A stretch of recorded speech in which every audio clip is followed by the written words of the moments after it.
Nouvelle étape dans la démarche pour obtenir une indication géographique protégée pour la filière de la vanille. Après le dépôt du dossier en août par l'association interprofessionnelle de la vanille de Tahiti, une enquête publique est prévue pour bientôt. Elle permettra durant 2 mois de recueillir les avis, les observations ou encore les éventuelles oppositions des professionnels du secteur. Mais plus concrètement, à quoi va servir cette labellisation? Eh bien, réponse tout de suite avec vous, Gilles Tefata ou Yorana. Yorana, Sophie. Merci d'être présent. Ce soir, vous êtes le président de l'AIVDT, c'est donc l'association interprofessionnelle de la vanille de Tahiti. C'est vous, votre association, qui porte donc ce projet. Donc concrètement, première question, évidemment, que va permettre cette obtention de cette IGP et quel intérêt surtout pour les cultivateurs, les acteurs de la filière? En fait, l'IGP, c'est un signe de qualité. Ça va au-delà des professionnels. C'est véritablement une priorité que nous nous sommes donnée, qui est de protéger tout d'abord, sur le plan local bien sûr, sur le plan national, européen, international, vanille de Tahiti. C'est le premier objectif que nous sommes fixés. Et ça sert à cela, l'IGP, ou l'AOP, ou l'indication géographique protégée. Donc, protéger vanille de Tahiti. Contre quoi? Mais contre d'autres pays qui produisent la même vanille tahitiensis que nous. Il faut citer Papouasie-Nouvelle-Guinée, l'Indonésie, Thaïlande. Donc, on se situe où, justement, nous, en Polynésie, par rapport au marché international à l'heure actuelle? Eh bien, il faut savoir que la vanille Bourbon, qui est produite par le plus gros producteur de Madagascar, 2000 tonnes par an. Nous produisons la tahitiensis une trentaine de tonnes par an, loin des 1000 tonnes produites avant l'installation des essais nucléaires. Donc, mais malgré tout, avec ces 30 tonnes, il est indispensable que nous puissions d'abord protéger ce label vanille de Tahiti qui nous appartient.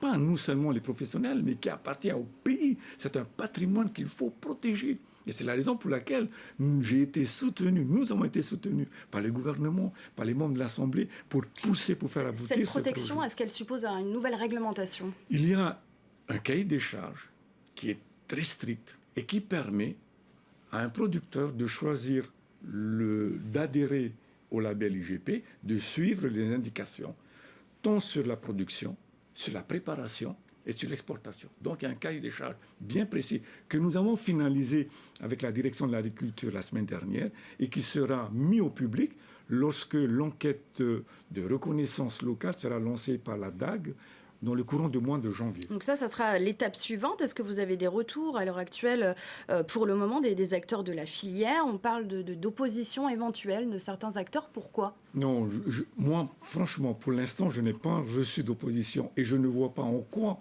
on peut s'opposer à une démarche collective.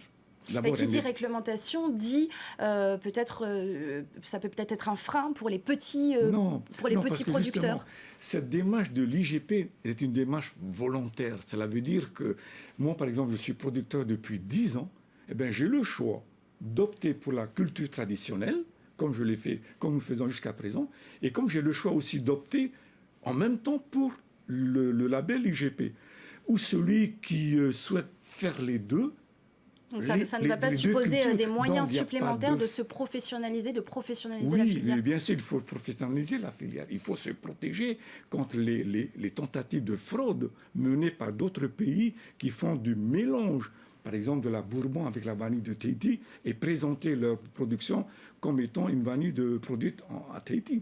Je prends par exemple la vanille produite en Papouasie-Nouvelle-Guinée. Lorsqu'ils commercialisent cette vanille, ils appellent Tahitian Vanilla.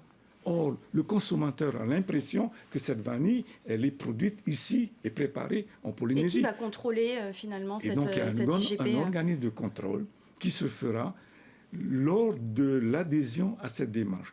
Et si jamais il y a des tentatives de fraude, nous sommes en droit de porter cette affaire au tribunal international ou à l'Union européenne pour pouvoir justement protéger notre produit qui est exceptionnel, reconnu. Et est-ce qu'il y a un intérêt financier au-delà de la protection? Oui, nous savons aujourd'hui que tous les produits, au-delà de la vanille, tous les produits qui sont présentés au Salon de l'agriculture à Paris en février bientôt, que ce soit dans le fromage, que ce soit dans le vin et tout cela, eh bien, dès lors qu'ils présentent un label AOP ou IGP, eh bien, vous savez que les prix forcément suivent. Par conséquent, il va y avoir une hausse des prix une hausse des prix vis-à-vis du client. Et tant mieux pour les producteurs que nous sommes, puisque nous nous engageons dans une démarche de qualité.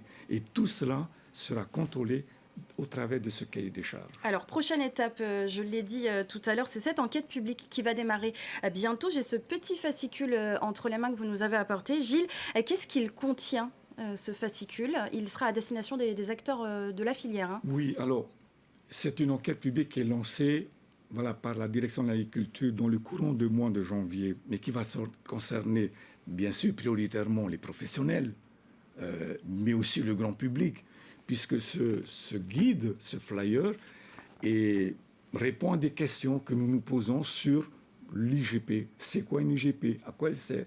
Et ça a été traduit également en tahitien pour que nous puissions toucher le plus grand public, pour que cette démarche soit soutenue. Afin de mobiliser par l'ensemble du pays. Donc je ne vois pas comment on peut s'opposer à une protection d'un patrimoine qui nous appartient.